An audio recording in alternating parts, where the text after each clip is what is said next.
YouTube, we're going to talk about a big topic today. There's a huge rift in the education space, whether or not you should self-educate or pay for college.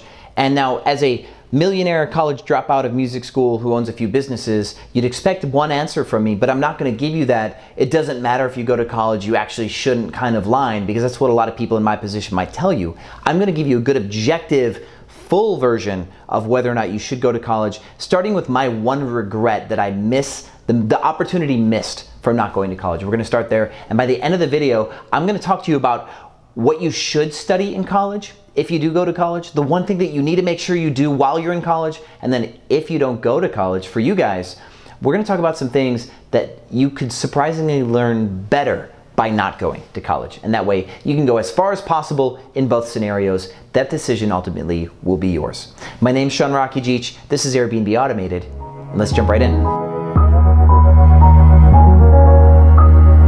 Hi.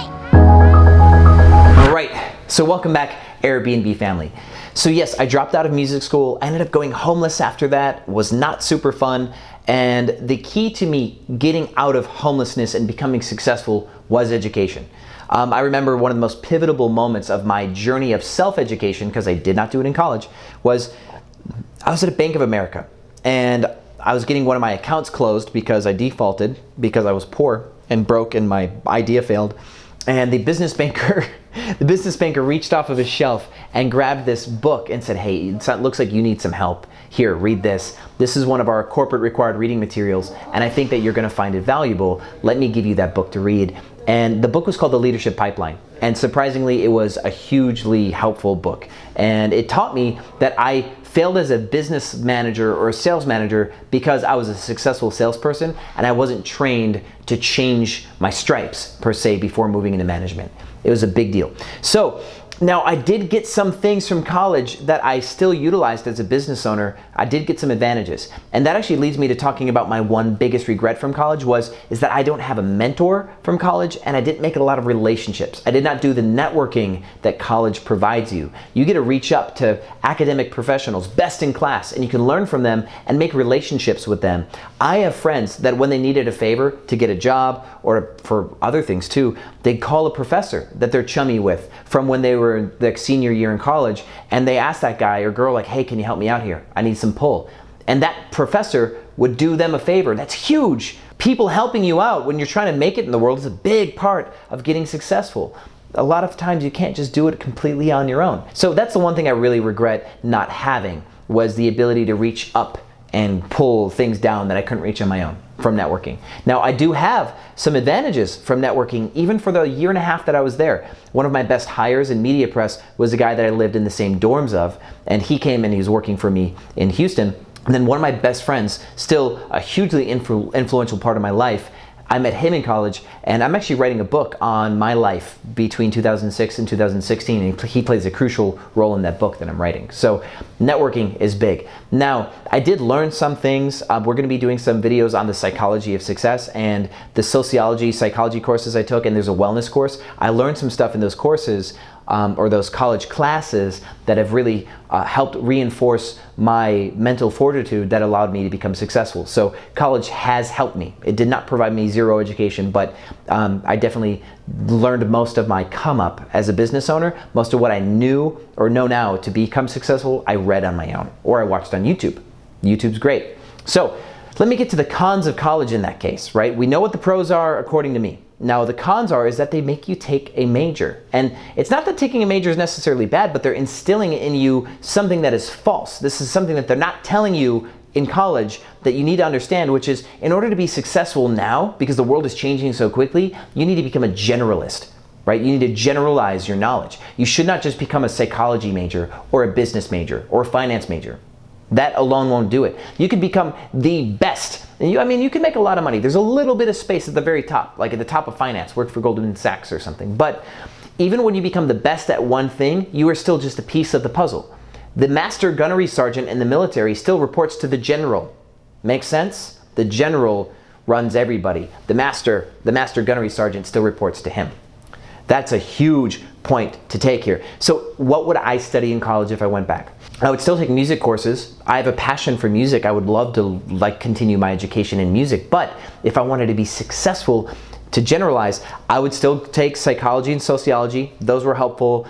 I would take computer science, web development or design. I would have taken a finance course. I would take all of these because let me give you an example of a job that can make a lot of money right now, or a group of people that together make a lot of money that one person can do on their own, like Flappy Bird. The Flappy Bird guy did this on his own. He designed web programming with code, like JavaScript probably, or Python. He wrote a game, and he made that game addictive, which is something that a psychologist would normally sit on a chair, like sit in a chair at a business and consult the game developers on how to make the game more addictive. There's a book on this called Hooked by Nir Eyal. It's one of my favorite books. It's super cool. How to create an addictive game. And I would love to know because I'm addicted to Pokemon Go. They got me. And before that, Clash and Clans got me. And for a very short period of time, Candy Crush got me too. These games work. And they make millions of dollars because they mix psychology and game design into one dangerous package, and they make a lot of money.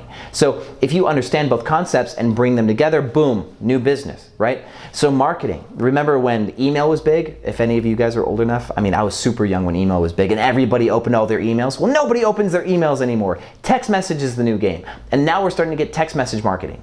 Somebody has to innovate with technology in order to find ways to continue to reach us. You know, Gary Vaynerchuk says if you're going to pay for ads in Facebook Messenger. See, these thought leaders, these people pushing the envelope on what people, like where to grab people's attention, you have to understand multiple things here to make those kinds of decisions. You need to understand social media, technology, how people think, why they buy, all these things. So psychology and technology, I think, are the two main things that I would study to be ready for anything in the future. Capiche? Cool. Now let's say you're not going to college.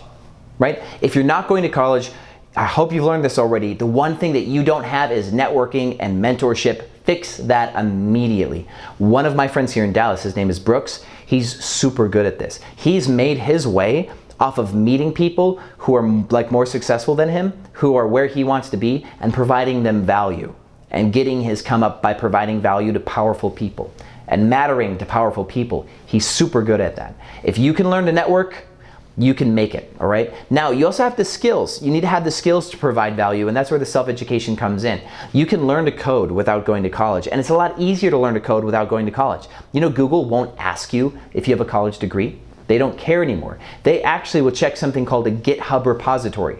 For those of you who are not programmers yet, a repository is where if you write code, and it's something that people could use, you upload it to what's called a repository. It's like a cloud, right? Like your iCloud.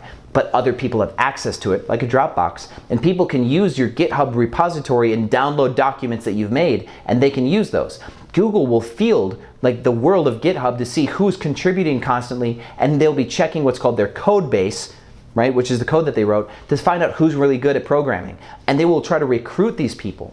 There's other ones like Code Wars. It's a game where you can try to solve a problem in as little code as possible, and whoever is able to write the most efficient code to solve this problem is like the person who gets to be like king of the hill on this Code Wars thing, and they'll recruit from that too. So you can learn to code online like I did, and like my brother did. My brother works for Dave Ramsey. He started just with your regular website building kind of thing. He took a course to learn how to build websites. He paid for that, but all the really heavy stuff that he's learned that allows him to work for Dave Ramsey as a mobile app developer, he learned all on his own. Now he works for a guy who's highly influential in the finance space, and they're a publishing company on all this good stuff, but he got there on his own. So you can learn to code online, get found by Google, and get a job at Google based on your skill set, and that's it.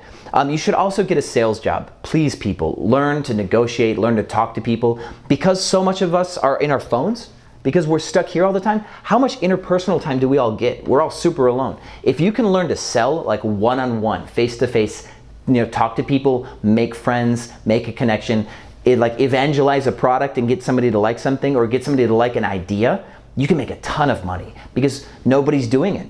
People are not used to this. That's huge. So learn to code, learn to sell, and then get on LinkedIn. There's a program called LinkedIn Learning. I do not get any money to tell you about this, but it's my number one go-to. If I want to learn anything, I'll get on LinkedIn Learning and I'll try to find it because it's more complete than YouTube. A lot of people like me, I'll teach you something, but then usually there's a catch, right? So somebody's teaching you to program will teach you enough so that way you buy their course or something like that. Well, LinkedIn Learning is a bunch of courses for $30 a month. So if you want to just cut ahead and learn something and you can spend the 30 bucks, LinkedIn Learning is where it's at. But let me back up and repeat this, guys. You need to learn to network and find a mentor. If you're not going to college, it's going to make a huge difference. So either path, generalize.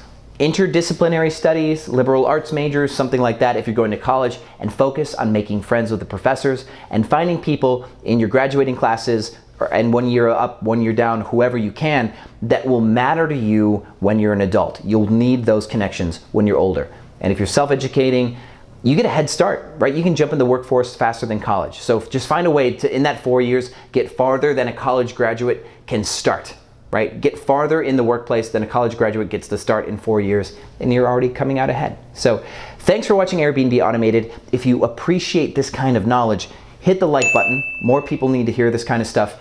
And once again, as always, I will see you on the other side.